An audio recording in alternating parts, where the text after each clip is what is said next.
राज्यसभा के इलेक्शन की घोषणा हो गई है, जो कोरोना महामारी की वजह से टाल दिया गया था। 19 जून 2020 को इसके बचे हुए सीटों पर इलेक्शन किया जाएगा। लेकिन समस्या कहाँ आ रही है? समस्या ये आ रही है कि आम जन राज्यसभा के इलेक्शंस को सही तरीके से नहीं समझ पा रहा है।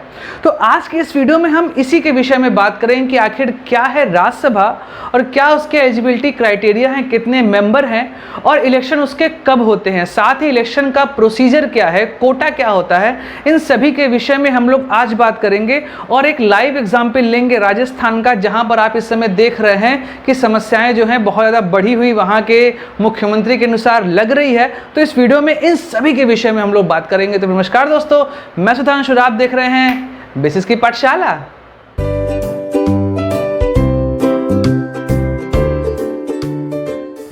तो जैसा कि हम लोग जानते हैं कि भारत में parliamentary form of government use किया जाता है, कभी कभी इसको वेस्टमिनिस्टर मॉडल ऑफ गवर्नमेंट भी कहा जाता है। तो हम जब भारत की बात करते हैं तो यहाँ पर द्विसदनीय व्यवस्था है, बाई कैमरल लेजिस्लेचर है, जिसमें लोकसभा और राज्यसभा हैं। यहाँ पर लोकसभा, जिसे हाउस ऑफ पीपल कहा जाता है, उसका चुनाव हम लोग डायरेक्टली फॉर्म अर्थात हम जनता सीधे उसको चुनते हैं। लेकिन राज्यसभा का इलेक्शन हम लोग नहीं करते हैं। राज्यसभा जो है वो जनता के द्वारा इनडायरेक्टली फॉर्म में होता है कि हमारे द्वारा चुने हुए लोग राज्यसभा के मेंबर को चुनते हैं। तो सबसे पहले हम लोग जान लेते हैं कि भारत का पार्लियामेंट्री सिस्टम है कैसा। तो जब भी हम पार्लियामेंट या संसद की बात करते हैं तो सिर्फ वो दो बिल्डिंग्स ही नहीं है। यहाँ पर पार्लियामेंट का मतलब हमेशा होता है प्रेसिडेंट, लोकसभा और राज्यसभा। तो ये चीज़ आपको हमेशा ध्यान रखना चाहिए कि प्रेसिडेंट ये पार्लियामेंट का इंटीग्रल पार्ट होता है, ये कोई अलग से नहीं है। क्योंकि जो बिल लोकसभा से पास होगा, राज्यसभा से पास होगा, बिना प्रेसिडेंट के हस्ताक्षर के वो बिल कभी भी लॉ के फॉर्म में नहीं एक्सेप्ट किया जाएगा। तो इन दोनों के विषय में तो हम लोग किसी और दिन बात करेंगे। आज हम बात करेंगे राज्यसभा की।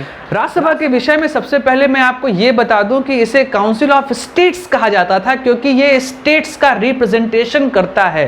क्योंकि इंडिया एक क्वासी फेडरल कंट्री है, इस वजह से यहाँ पे स्टेट का रिप्रेजेंटेशन होना चाहिए। क्योंकि पब्लिक का होता है लोकसभा के माध्यम से, तो राज्य का राज्यसभा के माध्यम से होता है। 1954 में राज्यसभा का नाम दिया गया। पहले ये क्या था? Council of state.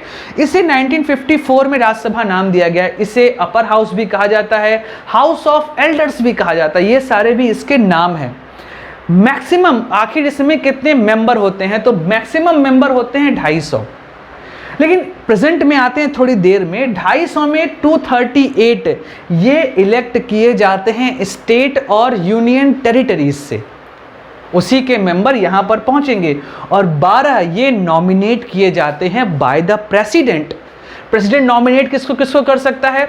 जो art, literature, social works, sports, इन सब से आते हैं, इन सब से जुड़े हुए लोगों को प्रेसिडेंट नॉमिनेट करता है। जैसे सबसे फेमस एग्जाम्पल हम सब लोग जानते हैं वो हैं सचिन तेंदुलकर, उनको भी नॉमिनेट किया गया था। इस तरीके से जावेद अख्तर जी को नॉमिनेट किया गया है, रेखा जी को भी नॉमिनेट किया गया था। तो राष्ट्रपति के पास अधिकार होता है कि वो 12 मेंबर को नॉमिनेट कर सकते हैं।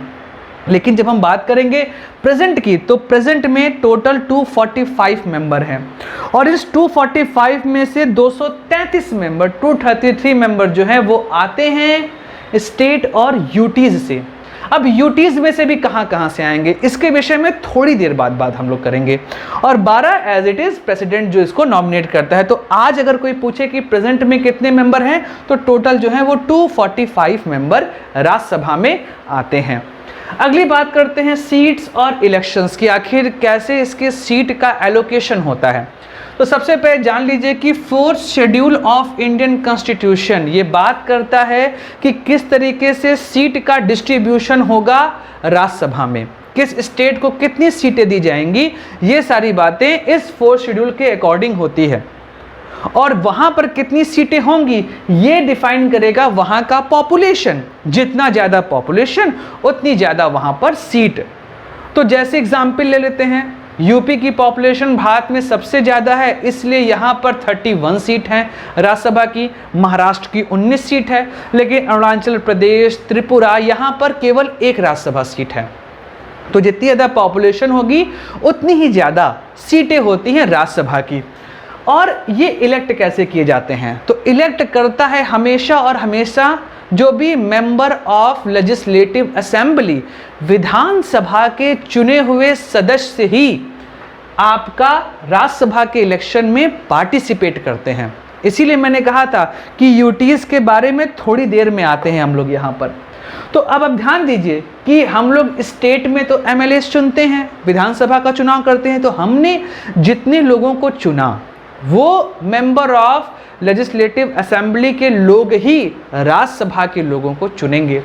लेकिन यूटीज में केवल 2 यूटी हैं जहां पर मेंबर ऑफ लेजिस्लेटिव असेंबली है या असेंबली के लोग चुने जाते हैं, वहां पर अपनी विधानसभाएं हैं। वो विधानसभा अभी के हिसाब से हम लोग बात करते हैं, क्योंकि जम्मू एंड कश्मीर का स्टेटस अभी बाद में डिसाइड होना है कि वहाँ पे कैसे इलेक्शंस होंगे। अभी इलेक्शन वहाँ पर नहीं हुए, इसलिए उनकी बात अभी नहीं करते हैं। तो यहाँ पर क्या होगा, फिलहाल के लिए दिल्ली उनकी अपनी लोकसभा है और पुदुचेरी उनकी अपनी लोकसभा है, इसलिए दिल्ली और पुदुचेरी के पास अपनी राज्यसभा सीटें हैं। इसके अलावा किसी और यूटी के पास अपनी राज्यसभा सीटें नहीं हैं। तो MLA of the state and union territory यही चुनाव करते हैं राज्यसभा में चुने जाने वाले मेंबर्स का। अब बात करते हैं एलिजिबिलिटी क्या है। तो आर्टिकल 84 ऑफ इंडियन कॉन्स्टिट्यूशन ये डिफाइन करता है कि आखिर क्या क्या एलिजिबिलिटी क्राइटेरिया कोई पर्सन होल्ड करे जिसके वजह से वो राज्यसभा का मेंबर बन सके। तो सबसे पहला तो एसेंशियल है सिटीजन ऑफ इंडिया, वह भारत का नागरिक होना चाहिए। भारत में पैदा हुआ नहीं, भारत का नागरिक होना चाहिए। दूसरा, उसकी एज 30 साल से कम नहीं होनी चाहिए। 30 साल से जो भी कम होंगे वो राज्यसभा के मेंबर नहीं बन सकते।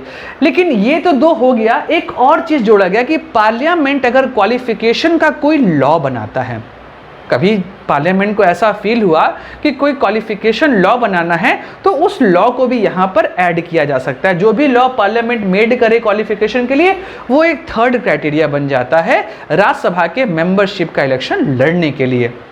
इस तरीके से बात करते हैं ड्यूरेशन।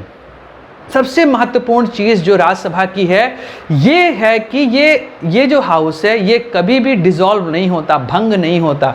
जैसे कि लोकसभा का कार्यकाल 5 वर्ष का होता है, 5 वर्ष बाद वो लोकसभा स्वतः ही भंग हो जाती है, डिसॉल्व हो जाती है।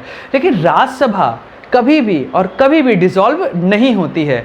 एक मेंबर का कार्यकाल होता है 6 साल का, टर्म्स और ऑफिस जो है एक मेंबर का वो होता है 6 साल का। लेकिन इलेक्शन जो होते हैं वो हर दूसरे साल पे होंगे जब 1/3 मेंबर रिटायर कर दिए जाते हैं। तो हर दूसरे साल पे आपको राज्यसभा का इलेक्शन देखने को मिलेगा और 1/3 मेंबर जो हैं इसके वो रिटायर कर दिए जाते हैं इसमें से। तो इस तरीके से राज्यसभा का ये पूरा प्रोसीजर है जिसको मैंने अभी आप लोग को समझाया। अब बात कर लेते हैं कि आखिर किस तरीके से वोटिंग होती है, उस वोटिंग के विषय में जानते हैं। कोटा क्या होता है उस कोटा के विषय में जानते हैं, और साथ ही हम लोग बात करेंगे एक रियल लाइफ एग्जाम्पल लेके राजस्थान का कि आखिर क्यों इतना हो हल्ला मचा हुआ है राजस्थान के केस को लेकर। तो हम लोग जान रहे हैं कि इस वर्ष पहला जो इलेक्शन हो चुका है राज्यसभा का वो 26 मार्च को हुआ था। वहाँ पर 55 सीटों पर चुनाव लड़े गए थे, लेकिन उसके बाद कोरोना वायरस बहुत तेज फैला और चुनाव को टाल दिया गया। तो फिर अगले 24 सीटों के लिए 19 जून को डेट डिक्लेयर की गई है। यहाँ पर देखिए गुजरात, कर्नाटक, आंध्र प्रदेश में 4 सीटें हैं, मध्य प्रदेश और राजस्थान में 3 सीटें हैं, झारखंड में 2 हैं, मणिपुर, मिजोरम, मेघालय और अरुणाचल प्रदेश में 1 सीट है। यहाँ पर सबकी अपनी अपनी 1 सीट है। राज्यसभा का जो इलेक्शन होता है, राज्यसभा का इलेक्शन किया जाता है सिंगल ट्रांसफरेबल वोटिंग सिस्टम से। ब्रिटेन का ये सिस्टम है, वहाँ से हम लोगों ने इसको अडॉप्ट किया। यहाँ पर एमएलएज जो हैं वो अपनी रैंकिंग देते हैं कि वो किसको नंबर 1, किसको 2, किसको 3, किसको 4 चुनना चाहते हैं। फिर उसके अकॉर्डिंग काउंटिंग होती है, जिसको सबसे ज़्यादा नंबर 1 मिलता है वो इलेक्शन जीत जाता है।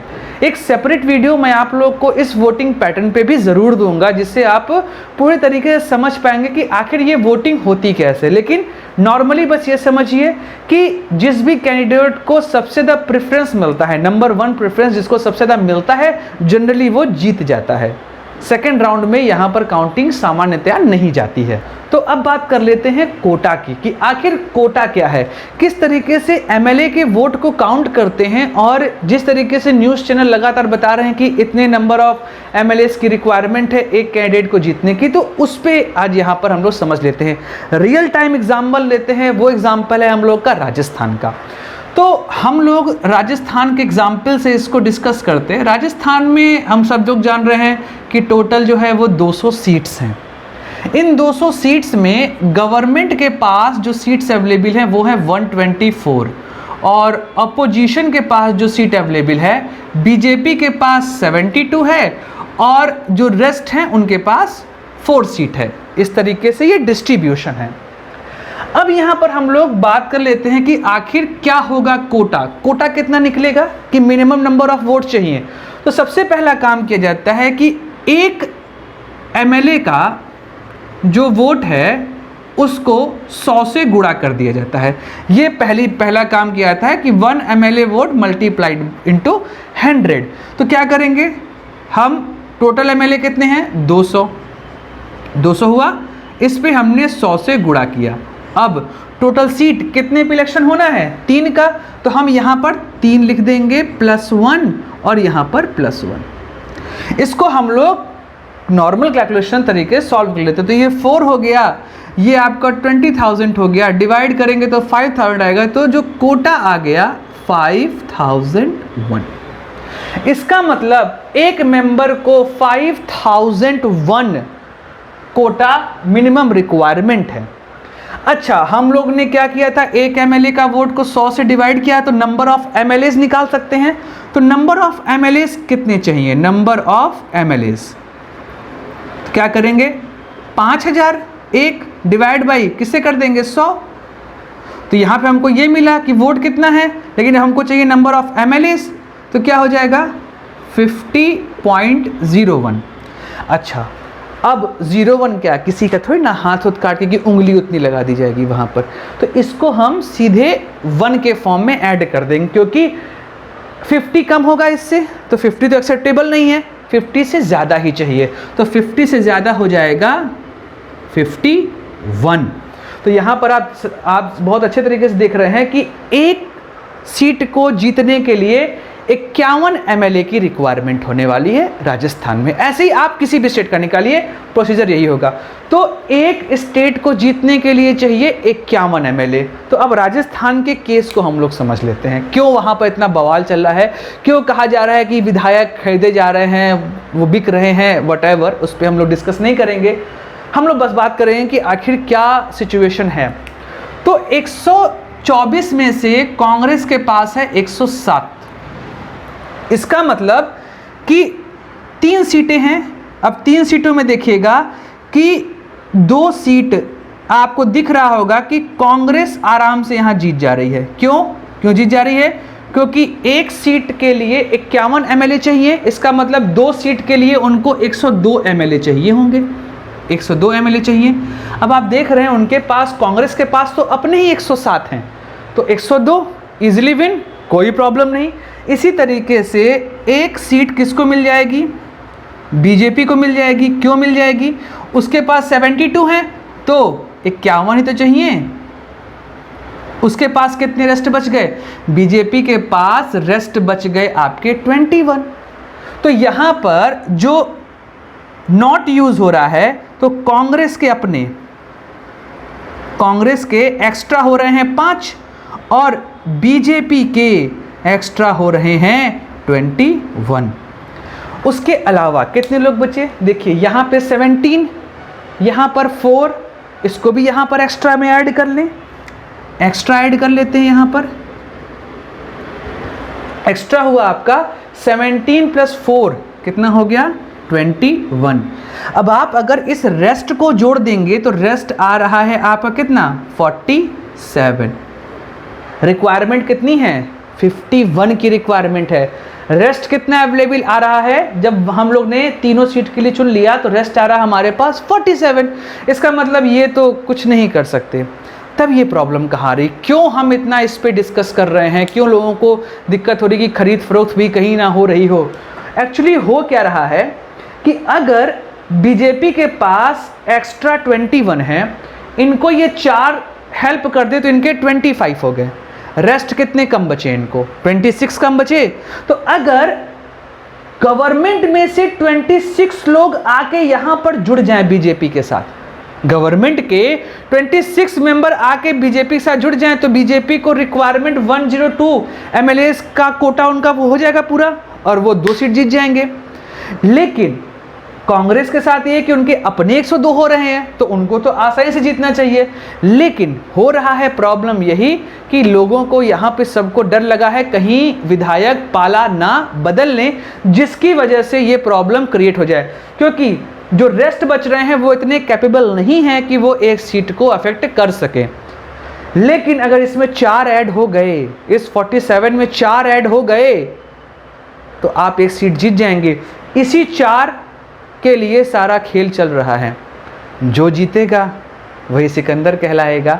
तो कुल मिला के बात यही है कि आप कोटा निकालिए, कोटा में 100 से डिवाइड करिए, जितने नंबर ऑफ आ रहे हो वहाँ पे उतने ही एमएलए आपको एक सीट को जीतने के लिए चाहिए। ये आप किसी भी स्टेट में लगाइए, कोई प्रॉब्लम नहीं होगी, ठीक है। तो कोई प्रॉब्लम की बात नहीं है, बस इतना ही अगर आपने समझ लिया तो राज्यसभा का इलेक्शन आपके लिए कुछ नहीं है। बस आप देखिए कितने नंबर सीट्स हैं जिस पे इलेक्शन होना है, टोटल एमएलए वहाँ पे कितने हैं, उनका आप इसी फॉर्मूले से कैलकुलेट करिए, आपको पता चल जाएगा कि कितने एमएलए की रिक्वायरमेंट है एक सीट को जीतने के लिए। तो ये सारी बातें थी आज राज्यसभा इलेक्शन जो चल रहा है इस समय। तो ये थोड़ा सा कॉम्प्लिकेटेड है लेकिन समझ में आ गया होगा आप लोगों को, और अब आप लोग निकाल लेंगे इसको बहुत अच्छे तरीके से। तो कुल मिला के बात है सारी आज की यही। अगर आपको ये वीडियो पसंद आया हो तो आप वीडियो को लाइक करिए, चैनल को सब्सक्राइब करिए, इस वीडियो को शेयर जरूर करिए, और साथ ही आप लोग कमेंट जरूर किया करिए जिससे मैं समझ पाऊँ और जान पाऊँ कि आखिर और क्या चीज़ें आप मुझसे जानना चाहते हैं। इस तरीके से डिमांड करते रहिए, बड़ा अच्छा लगता है आप लोग के सवालों के जवाब देने में। तो फिर हंसते रहिए, मुस्कुराते रहिए और भारत माता की जय गाते रहिए।